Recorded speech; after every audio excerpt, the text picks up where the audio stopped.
Welcome to ACC Nation, featuring sports news and special guest interviews. Here's Will Ojanen and Jim Quist. This is ACC Nation's North Carolina football preview with the site expert for FanSided's Keeping It Heel.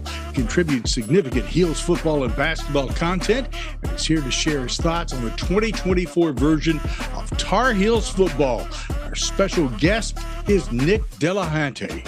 And thanks for joining us, Nick. I've sort of mixed that one up a little bit just for you, because I wanted to get both sides going in here just to introduce you. So, Nick, thanks for joining us, man. It's a pleasure. You're a first timer, and I'm going to ask you a question about food here in a couple of minutes. So be prepared.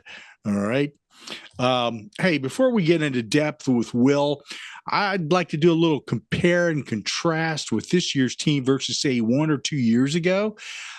In general, the outer circle hasn't been hearing as much chatter as they have in the past. Is this team being underestimated because, let's say, maybe they don't have a star quarterback, among other reasons?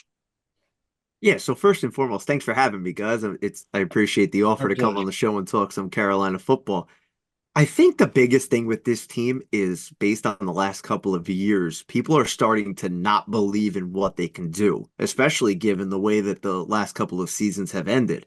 You get off to a great start and then the wheels just completely fall off the bus. And now you don't have a Sam Howell. You don't have a Drake May. There's questions at quarterback.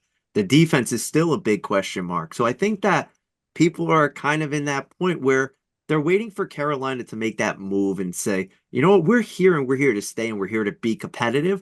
But that early part of the season, they seem like a top 10 type of team, and then they just completely fall off. So it's hard to really buy stock into them, especially given, number 10 isn't throwing the ball around the backfield anymore. Yeah, that's definitely missed.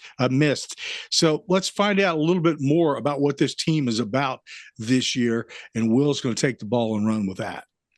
All right, I hope I don't fumble it too. But all right, so this is the interesting thing is we're trying to figure out the quarterback situation. We've gone from Sam Howell, who was a high draft pick, to Drake May was the high draft pick, to is it Max Johnson's job, we think?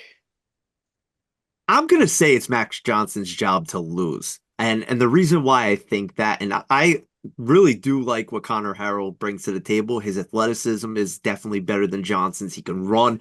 He could do multiple things. He has a great arm. But that experience that Johnson brings, and if they can tap into, I believe it was his sophomore year, he had a really good year. If they could tap into that, and in an offense that's very quarterback friendly, Johnson has the pieces around him to succeed. And I think that early on in the year, Mac Brown's going to go with that experience factor, because let's face it, if they had full faith in Harrell, they're not going out and really making a strong push to get somebody who would battle for the job. So I do think that there's a couple of questions about his experience, but in the long run, I think that when August 29th comes around, Johnson's going to be the guy on the field. Obviously, a lot of things are going to run through Omarion Hampton this year. I just doing some quick math. He had about 280 touches last year between carries and catches, which is a bit high, I'm not going to lie, and a bit concerning. Do they plan to take a little bit of the workload off of him this year? I think that they are. I do believe that they feel that the guys they have in the backfield can be capable of that. They brought in a transfer running back that's supposed to be his backup, but I do think he's going to carry a big load. We saw it last year, even with Drake May. That's a lot of touches for a guy when you have a top 3 pick in the NFL draft, throwing the football. So I do think that they're going to try to keep Hampton fresh. I do think it's going to be harder for him to get open space because teams are going to hone in on him now, especially with the questions at quarterback. And it's going to be the early part of the season that's going to really dictate what teams can do. If the Tar Heels struggle to throw the football, they're going to start loading the box and make life difficult for Hampton and whoever's running the football. So I think it's going to be even more of a challenge for Hampton. But in the same regard, what we saw last year from him, even when the offensive line had its struggles, Hampton still found the way. And he's just a guy that's a bull and can really get it done. So I have a lot of faith in Hampton. He's talking 2,000 yards. I'm trying to like hold off on that talk just yet, but I do think that he can maybe even come close to what he did last year. And if he does, the offense is going to be in a good spot. Obviously, the big loss at receivers, Tez Walker, now in the NFL. He was probably their most dynamic playmaker. I mean, obviously you can throw Hampton mix there, but he was their most dynamic receiver. How do they replace that? With the loss of Walker, it hurts because that's a deep threat. You know, he's a guy that you look at and you're saying, you know, he brings the playmaking ability. But I do feel like if this group is healthy, they're going to be a really good unit. You have J.J. Jones, a veteran who he might not wow you with his athleticism, but he's a guy that's going to go out and catch the ball. Nate McCollum, a guy they brought in from Georgia Tech last year, he had a lot of struggles and dealt with some injuries. He's a guy that had 60 plus catches at Georgia Tech. That's a guy that can definitely impact the offense. And I think the biggest X factor is Kobe Paysour. Broke both his feet last year, was really limited. But that's another guy that early in the year, Drake May was really having a good time throwing him the football. So those three guys, then you have some guys like Chris Culliver, Jordan Shipp, who's a highly regarded freshman. I feel like this group has 5 or 6 guys they can really rely upon. And I didn't even mention Gavin Blackwell, who's supposed to be in the mix with the starters too. All right, this offensive line, it's a little bit of a mix of returning experience plus some grad transfers from the portal. What do we need to make of this offensive line? If you're thinking of one way to describe this offensive line right now, it's a huge question mark. And a lot of people are talking about the quarterback situation, and it's justified, but you lost 4 of your 5 offensive linemen on a unit that really wasn't as good as they would hope it would have been. And you bring in some guys, you know, the one that really stands out is Howard Sampson at left tackle, you know, 6'8", 325-pound guy from North Texas. He's a guy that they're hoping can be that guy to step into the left tackle spot. You bring back Willie Lampkin. They have pieces. They have talent. They've continuously said they could go 8 or 9 linemen deep, which is great because the wear and tear, you could definitely use the depth. But at this point, there's a lack of experience at some spots, and then you bring in some veterans that you hope could kind of plug and play. So it's a big question mark at this point, and that's going to really dictate the offense because if the quarterback can't stay in the pocket and Hampton can't get space, they're going to have trouble scoring points, and that's going to come down to the line. So, Nick, I look at your wall and I see all the paraphernalia there, the goodies. The one that, of course, strikes me because I'm the older of the bunch here is Michael Jordan. That's great to see. The guy who actually created this program, this website, the whole shebang, was a big North Carolina fan, has a Dean Smith autograph and a Ramses doll, a pretty big one, in his house. So he's a collector, and it always amused me when I would go by his house and we were getting ready to do a show, because he was so proud of that stuff. I'm going to ask you a question that's off track now. See, I told you I primed the pump. I told you I was going to ask you about food. So, you know, before we started talking, I found out where you are at the moment. And so what I'm going to do is I'm just going to say this applies to where you are. Okay. Okay. When we make the rounds and we go to places, and that includes everybody who's watching and listening, everybody's looking for a special place to go to eat. And so I'm asking for your recommendations of something that's close to you, and you'll have to give people a little bit of a hint as to where it is and lay out what they've got that's really good. All right. So there's 2 answers to this question. Okay. And I'm going to give you one that's a little bit farther from me, but one that's right in my hometown of Garfield, New Jersey. I'll start in Garfield. Okay. Rose's Pizza. Mm-hmm. If you like Sicilian pizza, that's the place to go. I love their pizza. That's my go-to ever since I'm young. That's the place in Garfield that if you're visiting town, you guys will have to come and visit. I'll treat you to some pizza, but that's the best place there. And then there's a place in Edison called Harold's Deli that has the best pastrami sandwiches. Mm. I absolutely love both. They're hidden gems, I like to call them, but those are 2 of the places that If I had to have a meal, I'm going to one of those two places.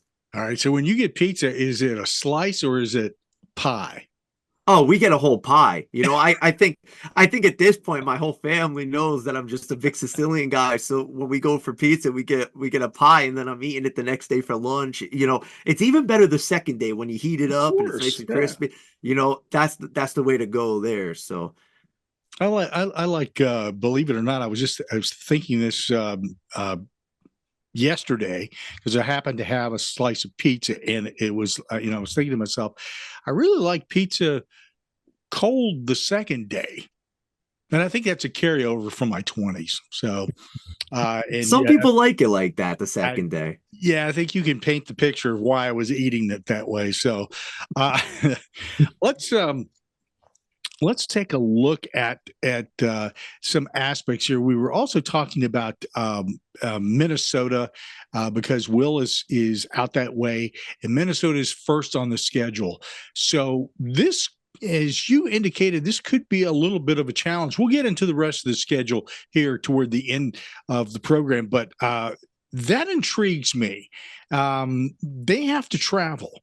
And that's never really a good thing for anybody to travel on your first game. And especially if you think it's going to be a challenge. Tell us why you think that's going to be a challenging game for the Tar Heels. Well, the first thing that really kind of was a question to me, and this is just an outsider looking in, Mac Brown was adamant that he was going to name a starter 10 days before the season. The team was going to know, the fans were going to know, everybody and their brother was going to know. And then PJ Fleck decided, hey, we're not going to release a depth chart. And now the Tar Heels sit at the table and they're playing chess along with them and they're not going to name it as well. So that uncertainty there, I think that kind of extra attention is not going to help because I think everybody's just waiting to see who trots out on the field for the opening drive. But you go on the road, like you said, you don't know what's happening at quarterback. You're playing a good defense too. So Carolina's defense has struggled. And let's face it, regardless of which offense they faced, they've had trouble. So it's a very tough place to go. It reminds me of a couple of years ago when Sam Howell was in town and they went to Virginia Tech opening weekend. And Enter Sandman came on, Virginia Tech came out, and it felt like Carolina was destined to lose, and they did. This is a game that the travel scares me. If this was home, I think I'd feel a little more confident playing at Keenan. But it's a game that I think people shouldn't overlook because I think Minnesota is a sneaky game, especially early on in the year. We're going to find out. Well, let's continue down our path and see what the coaching staff has to or has up their sleeve for us. Yeah, just saying we're about 9 days from that game. I want to 8 days from that game, and it looks like there's a chance of rain that day. So we could be playing in the rain that night. Just looking ahead a week, but well, the biggest change defensively is they've brought in former Georgia Tech coach Jeff Collins as defensive coordinator. Just from what you've seen or read fall camp, how are things progressing with the defense under him? I think the defense has a different mindset. I actually feel very confident going into the season with Jeff Collins at the helm of the defense because you listen to K'Mon Rucker, you listen to Des Evans. These guys are raving about how they have a purpose, have a motive, and it seems like Collins is that energy that they need. And you know what? It's going to really depend on two things. One, if they can stay healthy, and two, if they have enough depth that they've talked about, because now they're saying that it's going to be so important to mix and match with guys and keep guys fresh. We saw toward the end of the year, they had a lot of guys banged up. So they're going to need guys to step up. And I think Collins has a good mindset, especially with an ACC background. I'm excited to see what he could do with this unit because I do think that they're talented enough. It's just putting it all together. Look at this. We'll start with the line. I think there's some pieces up here. I like a couple of the guys. Rucker, for example, he looks like a really good player. What do we need to know about this defensive line? Well, Rucker's going to be supporting a new number this year, so no more 25. He'll be wearing 7. I don't know if he's trying to make himself hidden on the line or he's trying to hope that the referees see all the times he gets held. But regardless, he is a 50-year guy, a veteran, really strong presence on that line, one of the leaders on the defense. It's going to start and go with him. but they're going to need pass rush on the other side because you're going to see teams doubling Rucker. Somebody's going to have to make some plays. And two guys that I'm really looking at from that end are Des Evans, who's a senior, and then Bo Atkinson. Bo Atkinson is a guy that I feel is just about to break out. You watch some of his film, and he was limited in action last year, but when he was on the field, seemed to always be in the backfield. So with more snaps and more reps and more experience, I feel like that's going to be a guy that's really going to benefit them. And they're talking very highly about, the defensive line. They feel like with the grad transfer Joshua Harris and Kevin Hester returning, they feel like they have pieces that could really get to the quarterback and really stop the run. And that was something that the line really struggled with a year ago. A linebacker, it's Power Echols might be one of my favorite names in all of college football. I mean, second on the team of tackles, but he had over 100 tackles, but they lose their other linebacker. So how do they fill that spot? Cedric Gray is a tough guy to replace. And if there was anybody else other than Power Echols filling his spot, I would be concerned. Echols is a guy that just has a knack to get to the football. He's going to take that middle linebacker spot, and he's going to be the leader of the defense. The second spot, that's going to be a little bit up in the air. And the reason why I say that is I have a lot of faith in Amari Campbell. He's going to be, a guy that they're going to rely on as a sophomore. We saw him a little bit as a freshman, coming off a broken hand that he suffered in practice. So he just got back to practice a couple of days ago. His status for opening night, they're saying he's supposed to be ready to go. We'll have to wait and see. But other than those two, there's not much depth at this position. A guy they've talked about a lot is Caleb Lavalley. He's somebody who they feel could factor in there. But the two guys you're looking at are Echols and Campbell. And it's going to be a matter if Campbell could carry the load and kind of fill the role that Echols played a year ago. So I gotta be blunt here. This was not a very good secondary. This was one of the worst. It was last in yards allowed, yet in yards per game in the ACC. And when you look at why they lost, sometimes it was because of that. I mean, is there any hope for a turnaround this year? So I'm going to sound like the optimist, like a very optimistic person here. And people are going to be like, this guy's crazy for thinking this, but I do have some optimism with this group. So there's a couple of reasons. Number one, Elijah Huzzy coming off his first year in Chapel Hill was really good last year. Didn't get much help. They moved him from star to outside, back to inside. He was all over the field. They're going to keep him on the outside this year as long as everybody stays healthy.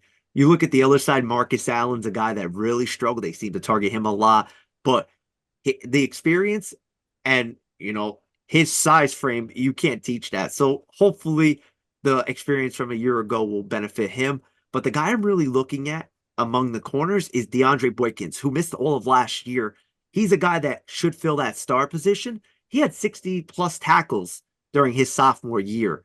That's a big loss in the secondary, and people don't realize that when they're looking at this secondary. And then you have guys like Caleb Cost, who's a two-way player. He played baseball for Scott Forbes and got to experience Omaha this past year. And then the safeties, you bring in a guy like Jakeem Harris, who has a lot of experience. You bring back Stick Lane. They have pieces in the secondary that can get the job done. But it's going to be a matter of two things. One, the offense has to stay on the field. A lot of the problems that they had were Carolina was driving down the field really quick, and the defense couldn't even catch their breath. They were back on the field. That's one thing. And I think with the paced game, with Hampton running the ball more and more effective offense, I think that would help them. And then two, staying healthy. If they have everybody healthy, this could be a solid group to rely on. Well, Nick, let's see if you have a glass of optimism for what Mack Brown and Larry Porter have not in the last year or so, and that's special teams. There's a lot of inconsistency there, and I know that's always going to be an up and down sort of thing, but finding that consistency there for them is critical because, I mean, they were only getting around 18 yards on their kickoff returns versus 25 average for their opponents. Their punting was so, even though they have the potential to do really well. A lot of it was just the blocking. So let's talk about special teams. what's the strength, what's the weakness, and how are Brown and Porter addressing those? I think the strength, when you look at it, would have to be Noah Burnett, who's coming off a fantastic year. This is a guy that a year prior really struggled, and give him credit. He could have ran out of Chapel Hill considering all the scrutiny that he got, and that kid just stayed and really put the work in. And he was one of the best kickers in the country a year ago. So you expect him to do the same this time around. But you look at this team, and the biggest weakness, I think, is punting. I don't have much faith in the punt game, especially the year McGinnis had it a year ago. There's a freshman kicker named Lucas Ozada, who's a place kicker, but he did punt in high school. I do see him getting an opportunity at some point if McGinnis can't get the job done. Kid's got a boot for a leg. That's a kind of a guy to keep an eye on for. And then, again, it's a matter of blocking and being disciplined on the special teams unit. You know, the guys up front, we talk about how they're 8 or 9 linemen deep. Well, now it's time to show it because the special teams unit's going to need it. But again, it's all going to come down to the blocking there. I have a lot of faith in Huzzy as the punt returner. Chris Culliver is a playmaker. I think is going to handle the kicking duties, you know, returning. They don't really return much, but when they decide to run the ball out, I think Culliver has the ability to make some plays. So I think the biggest thing is the punting there. And then a matter of, like you said, just getting the blocking down and making the small plays, the small, meaningful plays that win games. Yeah. And boy, did you just hit it right on the head. Small, meaningful plays that win games, because that's what special teams do. I was looking at that 35-yard per the average for punts, and I'm thinking, gee, I think I was doing that in middle school, you know. I don't want to be rude, but I thought that was a joke, the 35 yards. It seems like so much smaller. Yeah, it's there is a big difference. Everybody will go, yeah, but you didn't have all these people coming at. Well, true, I didn't have that coming at me, but nonetheless, if you're only getting 35, then there's an issue there. And I know that kid had the capability of putting it a lot further, which it had to have been frustrating for Brown and Porter. So let's talk about this schedule, man. Again, we started off with Minnesota, and I think we've got a good feel for where that game is going to go. And this could be a toss-up game. It's probably the best way to look at that, especially since it's the first game of the season and it's a travel game. So you never know what's going to happen. That's on Thursday, August 29th, in case anybody wants to know. The next couple of games that are coming for the Tar Heels may be a little bit easier. Charlotte and North Carolina Central. Talk to me about those two games. Honestly, when you're looking at the schedule, I think the easiest way to kind of look at it before conference play gets going is they should be 3-1 at least by Duke. They should be able to take care of business at home. You know, you're getting Charlotte at home. You're getting NC Central at home. You get James Madison at home. Those games should be winnable games for you. And that's how the schedule kind of breaks down for them. You know, if they can win that Minnesota game and they could sneak that game and go 4-0 going into Duke, it's a possibility, especially even with all the questions surrounding this team. And, you know, you kind of look at it, you say, if you go out of that 3-1, I think anybody will sign up for it today. You know, you look at it and say, you know, maybe you lose to Minnesota, the sky will fall after that game because everybody will be upset they lost the game. But you come back, you win 3 on your home field before heading down the road to Durham. So I think you got to look at it like you got to win those games at home. Those are the ones you got to win. And, you know, you hope you go to Minnesota and you sneak one out. Mm-hmm. So I'm gathering from what you just said that basically you're feeling that the James Madison game may be a win there. A sneaky good team sometimes. It depends on the year.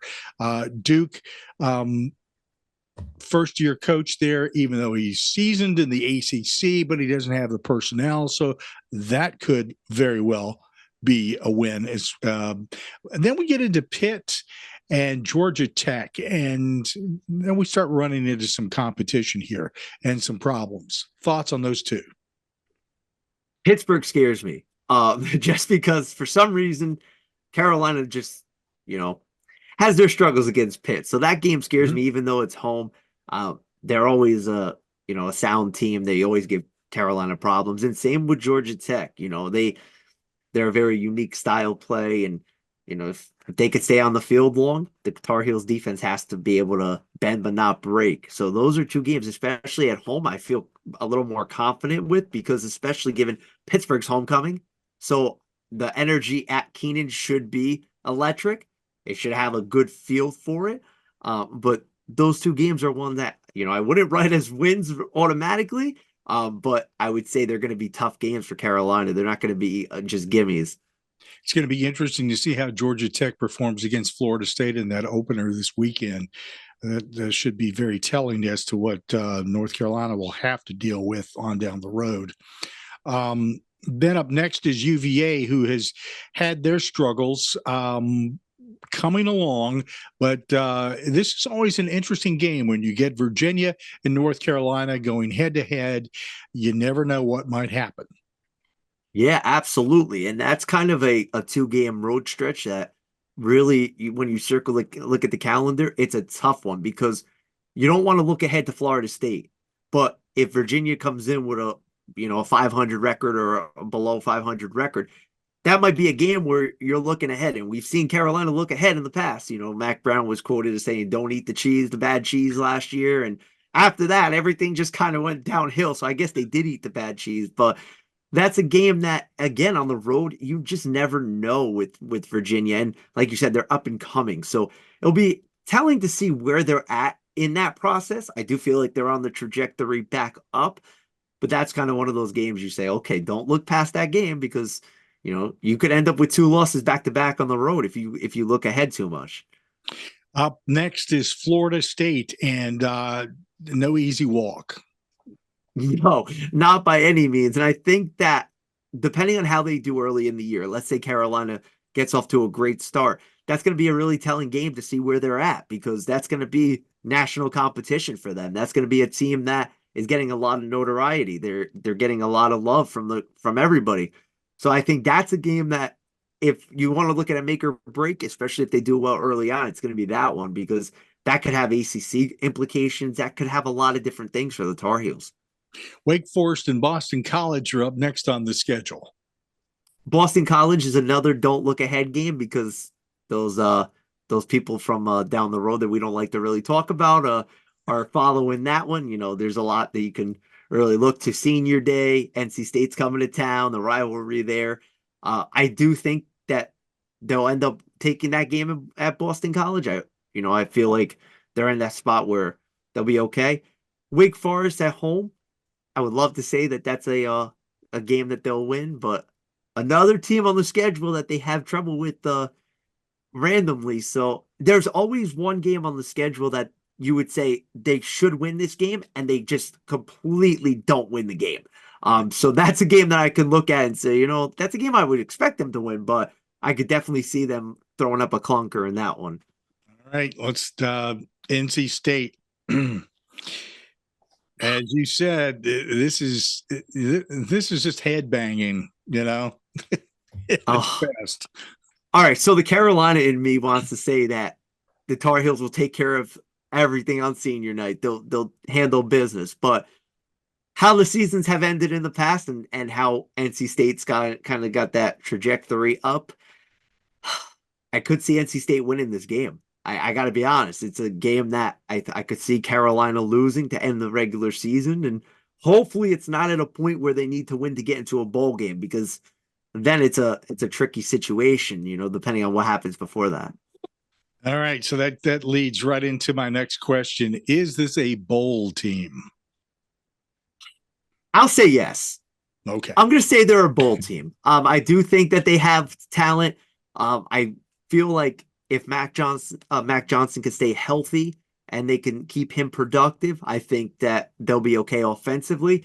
It's going to be down to the defense, and the defense can hold their own, and they could be, I'm not saying they're going to be the best defense in the ACC, but if they could be middle of the pack, that's still a major improvement from a year ago. You have veterans on that side of the ball that you hope that they learn from the experience. So yes, I'll say they're a bowl team. I don't think it's going to be a significant bowl, but I'll say they're going to be a bowl team.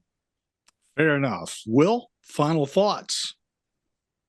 Yeah, I think what I'm gathering out of this is really dependent on the improvement of the defense as to whether or not they go to a bowl this year. So I feel like there really needs they really, and we talked about it a moment, the secondary really needs to step up, and I just kind of wonder, if they falter again, how much longer is Mac Brown going to get? I think Mac Brown has a longer leash than people like to think. And I I get the whole criticism from Mac Brown. I do. People say, the age is a factor. It's hurting them in recruiting. But from everything I've heard and everybody that I speak to and some recruits that I've had the pleasure of talking to, his age really doesn't impact them. That's something that they're not worried about. A lot of the kids that will talk to you will say, listen, I want to be coached by a Hall of Famer. He's a guy that, has a pedigree. Some guys went to the NFL. He's had a really impressive resume. So while coaches will say, oh, he's going to retire, I don't think Mac Brown's done yet. And I think he's trying to rewrite the ship before he sails off into retirement. I think he's got a couple more years left. Now, if they struggle and they have a tough year, I think the noise is going to get louder for calling for his head a little bit. But I think that as long as they stay, around where they are, or maybe even improve a little bit, I think it's going to be up to Mac when his time as the coach of the Tar Heels comes to an end. I will say I did enjoy his quote at media days, talking about his age. Oh, he was going off. It was funny. He was like, and he called out Mike Elko. He was like, yeah, and he was calling me out. It was comical. He just comes up with some great lines, and the veteran presence and the age and the wisdom. I think the guys really do resonate with him. You wouldn't think that, especially in the modern day with the NIL and the players are the spotlight and all the different things that are going on. But he's a guy that, the players still buy into, and I think they'll do anything they can to help the program succeed. So I'm a Mac supporter. I've always been, especially as he gets older. I'll be sad the day that he decides to hang it up, but I think that it will be on his terms. Fair enough. And that's exactly what I'm thinking too. It's going to be on his terms, and he will go out with a bang one way or the other. So yeah, he's done too much for I don't think the administration would have the guts to fire him with what he's done for the program, both the first and second time around. Yeah. Think about it. If he doesn't come back, do you get a guy like Drake May? Drake May came to Chapel Hill for, not only his brother legacy, but because Mac Brown was there. That was a big connection for him. You look at Sam Howell, he talks about how great it was playing for Mac Brown. And, you don't get 5-star quarterbacks off a tree. They don't come often. So, you got to have some kind of recruiting tactic to get those guys to come to town. But I do think there's something left in the tank for Mac, and I think his job's not finished until he puts the program in a good spot to continue growing, especially once he's done coaching. Yeah, those 5 stars are not low-hanging fruit by any stretch of the imagination. Site expert for Fansided's Keeping It Heel, Nick Delahanty, has joined us for a great look at North Carolina's Tar Heels and the football program, and some interesting thoughts on what is and isn't and where things are going. Nick, thank you so much for joining us. Thank you for having me, and best of luck with the season coming up, and hopefully the Tar Heels have a lot more to talk about in the upcoming months. Thanks, Nick. Thanks for listening to ACC Nation. Be sure to listen, like and subscribe to our podcast, radio, and YouTube channels by visiting accnation.net. Follow us on Instagram, X, Facebook, Mastodon, Threads, Blue Sky, and Reddit at ACC Nation.